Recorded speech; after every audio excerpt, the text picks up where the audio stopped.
बिस्मिल्लाहिर्रहमानिर्रहीम। अस्सलाम वालेकुम। मैं हूँ अज़मत मलिक।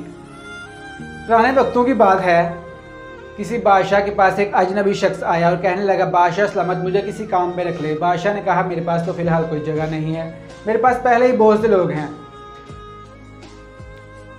उस अजनबी शख्स ने कहा, बादशाह सलामत मुझे आप अपने पास रख लें, इसमें आपका बहुत फ़ायदा होगा। मैं एक सियासी अमूर का माहिर हूँ और मैं लोगों को बहुत अच्छे तरीके से पहचान सकता हूँ कि लोग कैसे हैं। बहरकैफ बादशाह ने उसको अपने पास रख लिया और अपने घोड़ों के तबेले में तैनात कर दिया। और उसने कहा बादशाह ने कि तुम इन घोड़ों का ध्यान रखना। और बादशाह को एक घोड़ा बहुत अजीज़ था, वो बादशाह ने बहुत महंगा खरीदा था।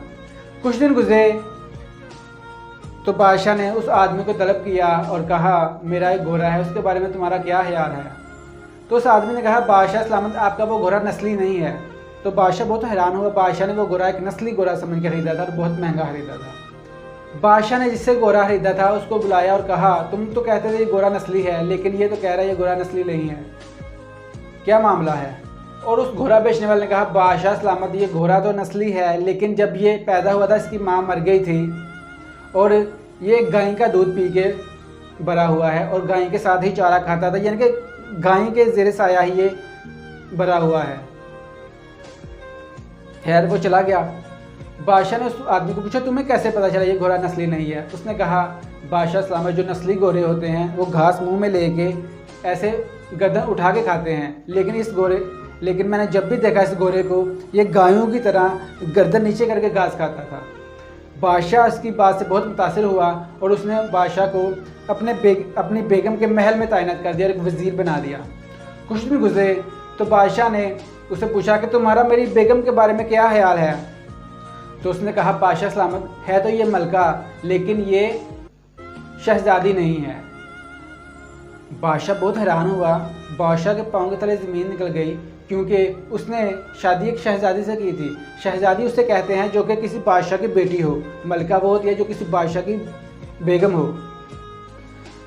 खैर बादशाह ने अपनी सास को तलब किया और इस बारे में पूछा कि यह क्या ये आपकी बेटी नहीं है। तो सास ने कहा, यह आदमी बिल्कुल ठीक कह रहा है, ये हमारी बेटी नहीं है। हमारी बेटी जब पैदा हुई थी तो तुम्हारे बाप ने उसका रिश्ता तुम्हारे साथ तय कर दिया था और 6 महीने के बाद हमारी बेटी फौत हो गई थी, लेकिन हमारा तुम्हारे साथ ताल्लुकात अच्छा रहे, हमने किसी की बेटी पाली और उसके साथ तुम्हारी शादी कर दी। बादशाह उसकी बात से और भी बहुत ज़्यादा मुतासिर हुआ और उसने उसको इनाम के तौर पे बहुत सारा अनाज और बहुत सारे भेड़ बकरियां, यानी कि काफ़ी कुछ माल ना उसको दिया। कुछ वक्त और गुजरा तो बादशाह ने उसको अपने साथ ही रख लिया, अपना एक मुशीर खास बना लिया। और कुछ दिन बाद बादशाह ने उससे पूछा कि तुम्हारा मेरे बारे में क्या ख्याल है। तो उस वज़ीर ने कहा, जान की अमान दे तो मैं आपको बताता हूँ। खैर बादशाह ने उसको जान की ज़मानत दे दी कि तुम्हें कोई ख़तरा नहीं है, मैं तुम्हें कुछ नहीं कहता, तुम बताओ मुझे। तो शख्स ने कहा, बादशाह सलामत हो तो आप बादशाह, लेकिन आप मुझे किसी बादशाह के बेटे नहीं लगते, मुझे आप शहजादा नहीं लगते, मुझे आप किसी चरवाहे के बेटे लगते हैं। बादशाह को बहुत गुस्सा आया। बादशाह का दिल चाहता था इसकी गर्दन उड़ा दूं, लेकिन वो वादा दे चुका था जान की अमान का। खैर वो अपनी माँ के पास गया और पूछता है, क्या मैं शहजादा नहीं हूँ, क्या मैं किसी बादशाह का बेटा नहीं हूँ। तो माँ ने कहा, नहीं, हमारी कोई औलाद नहीं थी, लेकिन तुम्हारा बाप चाहता था कि मेरा ये तख्त चलता रहे, मेरा ये दरबार चलता रहे, और हमने एक चरवाहे से एक बच्चे को लिया और उसकी परवरिश की। अब बादशाह वापस वज़ीर के पास जाता है और कहता है, तुम्हें कैसे पता चला कि मैं एक बादशाह शहजादा नहीं हूँ, एक चरवाहे का बेटा हूँ।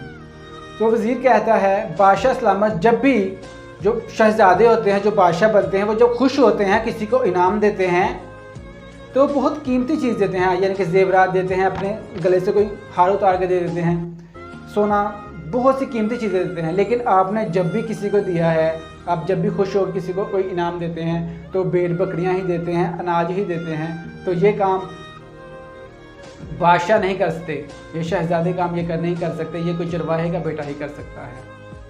इस कहानी से हमें ये सबक मिलता है कि जब भी हमने किसी के बारे में जज करना हो, कि किसी के बारे में पता करना हो कि ये इंसान कैसा है, तो कभी भी उसके नाम पे ना जाएं। उसके साथ नाम के साथ जो 3-4 तखल्लुस लगे होते हैं उसके साथ कभी ना जाएं, कभी उसके रुतबे पर ना जाएं कि ये कौन सी पोस्ट पे है तो ये ऐसा होगा। कभी भी ये ना देखें ये कहाँ रह रहा है तो ऐसा है। हमेशा जब भी आपने किसी इंसान को देखना हो तो उसके साथ कोई मामला करें, उसके साथ कुछ वक्त गुजारें, उसके साथ लेन देन करें, उसके साथ मामला करें, तो आपको पता चल जाएगा कि वो इंसान कैसा है। आज की वीडियो को इतना ही। वीडियो अच्छी लगे तो दोस्तों के साथ ज़रूर शेयर करें। अपना ख्याल रखें। मेरे चैनल का भी खुदा हाफिज़।